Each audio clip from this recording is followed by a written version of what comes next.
It's day one of filing of certificates of candidacies. Early bird applicants include Senator Manny Pacquiao and his surprise running mate, Muhay Party List Representative Lito Atienza. No candidacy updates yet from the camp of Vice President Lenny Robredo, but Isambayan's top nominee has reportedly transferred her voters' registration to Magarao, Camarines Sur, making her eligible to run as the province's governor.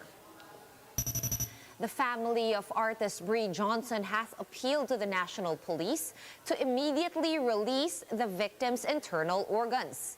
This is to aid the NBI's parallel investigation over her death.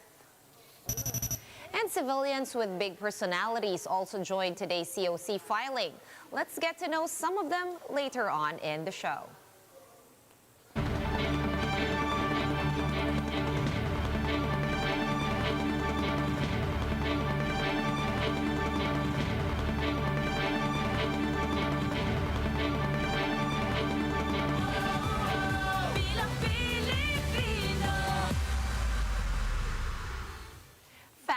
Focused and fearless. Here's a roundup of stories we're watching now. I'm Shawn Yao.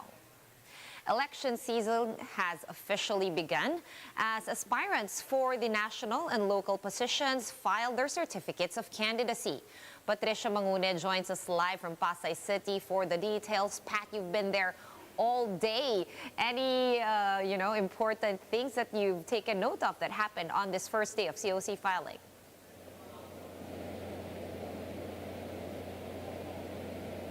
Sean,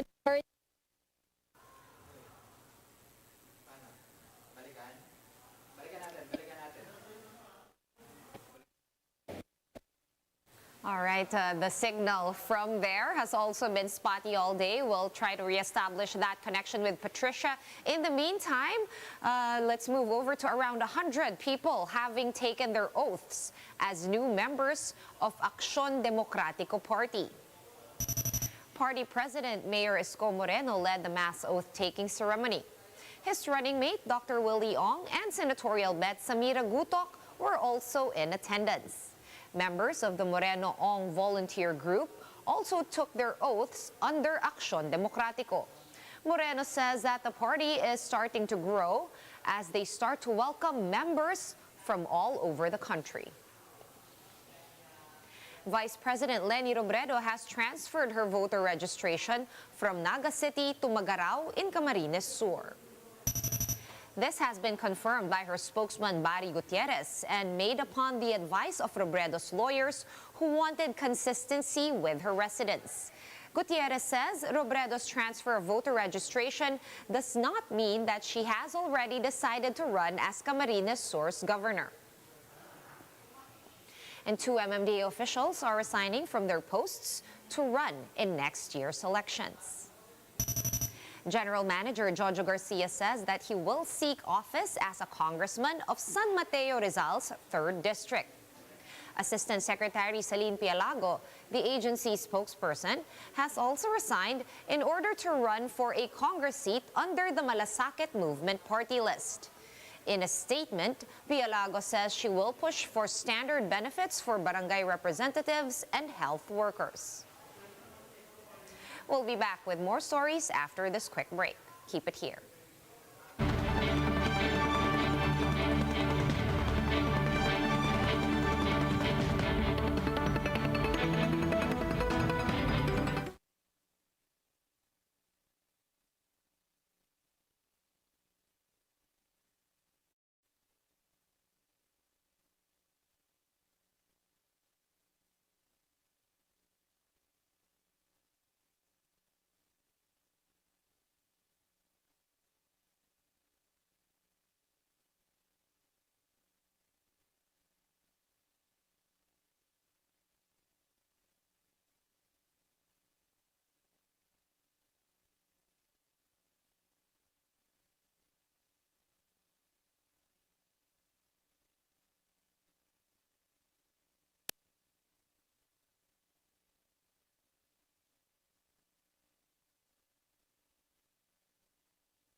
are still watching One News Now. I'm Sean Yao. President Duterte has ordered his cabinet secretaries to stay away from the Senate's probe into the government's pandemic spending. However, senators remain unfazed. Maricel Halili with the details. All cabinet officials have been barred to attend Senate hearings on the alleged purchase of overpriced medical items. The order came from no less than President Duterte. The chief executive hit Senate Blue Ribbon Committee Chair Richard Gordon for wasting his secretary's time. Kailan ito matapos, Kingdom Come? Who are you to say that? Sabi ko, that is a very undemocratic statement. And you want the Filipino nation, pati kami dito sa executive department, damayin mo? The upper chamber continues to unlock anomalies in the 11 billion pesos worth of deals awarded to Formally, but Duterte claims that Gordon is pursuing this just for exposure. Ang totoo dito ang lumabas, sabi ng COA na walang korupsyon, walang overprice at delivered lahat. Ano pa ang gusto mo? Sige, kakalka, naghahanap ka. Kasi gusto mo sigurong nasa TV ka araw-araw. Libre kasi ang exposure. As the word war continues, the president admits that there is already a crisis between the executive and the Senate. He tells the police not to arrest his officials who will choose to ignore the Senate summon. Huwag kayong sumunod sa order ni Gordon kasi he is now treading on dangerous grounds. Itong kanyang hearing is an exercise of grave abuse of discretion amounting to already of lack of jurisdiction. Gordon on Thursday assured the public that the probe will go on till Kingdom Come to uncover more information about the supposed regular transactions. Senate President Tito Soto, meanwhile, clarified that cabinet members won't be subject to arrest since their appearance is not mandatory under the Constitution. For Senator Kiko Pangilinan, Duterte is just trying to cover up the corruption. He says Duterte's order to prevent his cabinet officials from participating in legislative inquiry will only do more harm than good. For News 5, Maricel Halili, We Are One News. All right, circling back to our top story, it is the first day of filing of COCs. Let's try to get back out to Pat Mangune, who is still over in Pasay. She's been there all day. She now joins us over the phone. Pat, hi, can you hear us? Can you tell us what else went down today on day one of COC filing? Yes, Sean, majority of the aspirants who filed their candidacies for national positions on day one were independent candidates. By 5 p.m., COMELEC closed today's COC filing with 6 presidential candidates, 3 for vice president, 14 for senator, and 18 for party lists. Among those are Senator Manny Pacquiao, who officially filed his candidacy as president, together with his running mate, Buhay Party List Congressman Lito Atienza. Senatorial aspirants include Loren Legarda, Senator Risa Ontiveros, and Sorsogon Governor Cheese Escudero, who filed his COC through his lawyer. Former Pagsanhan Laguna Mayor Abner Afuang is taking a second chance for a seat in Senate after losing in 2019. Former Senate Secretary Lutgardo Barbo is also eyeing to be a senator next year. Majority of those who filed today never had a political experience. Some of them are doctors, lawyers, a media practitioner, a retired cop, and even a security guard. Despite this, the COMELEC assures aspirants that their candidacies will undergo evaluation, but many of them could be eliminated if they identify themselves or if they are identified as nuanced candidates. The filing of certificates of candidacy for national positions will resume tomorrow, starting 8 a.m. until 5 p.m. here at the Sofitel tent in Pasay City. And COMELEC reminds candidates that only 3 companions are allowed for those filing for the position of president and vice president, 2 companions for senators, and only 1 for party list nominees. Sean?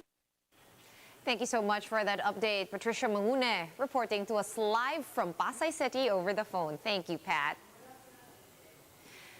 And in other news, Julian Ongpins has personally appeared before the Justice Department to file a counter affidavit for the drug charges that had been filed against him. This is still in relation to the cocaine found in the room that he shared with artist Jonson at the resort in La Union. Both Ongpins and Jonson tested positive for cocaine in the drug tests conducted by authorities. The DOJ will now be handling the preliminary investigation on Ongpins' drug case. Meanwhile, the Jonson family is calling on the National Police to turn over Bree's internal organs to the National Bureau of Investigation. Bree's mother, Sally Jonson, said that the PNP is asking for a court order before they can release her organs. Recall that an autopsy was conducted after the artist was found lifeless in a hostel in La Union back in September 18. The Jonson family is calling on authorities to file charges against the medico-legal officer responsible for the holdup in the investigation. And back to election news. COC filing is never complete without colorful candidates looking to make a spectacle on their own. Joining today's filing is pet lover and animal rights advocate Norman Marquez, who is gunning for a Senate seat in a bid to harmonize relations between humans and animals.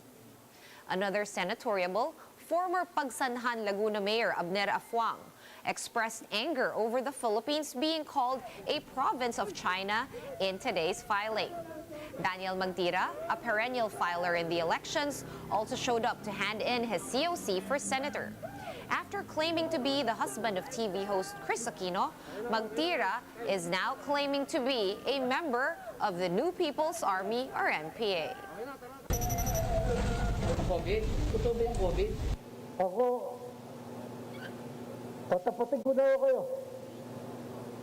Yes, yan po, man-made ng China. Man-made do rin yan, COVID-19. Province of China. COMELEC spokesman James Jimenez says applications of those regarded as nuisance candidates will still be accepted. However, they will undergo further evaluation before making the final cut. Yung mga nag-file para lang gawing katatawanan yung sistema. Okay? Remember, when we accept the certificates of candidacy, hindi pa yan sila final list of candidates. There will be an opportunity if in case a person is identified as a potential nuisance candidate, there will be an opportunity for them to defend their candidacy. For more updates, visit News 5, The Philippine Star, and Business World online. Visit our website, onenews.ph, for more in-depth analysis. You can also catch One News on the Signal Play app. Register for a free account at www.signalplay.com and stream One News live anytime, anywhere. Masks on, wash hands, and stay safe, Philippines. I am Sean Yao. We are One News.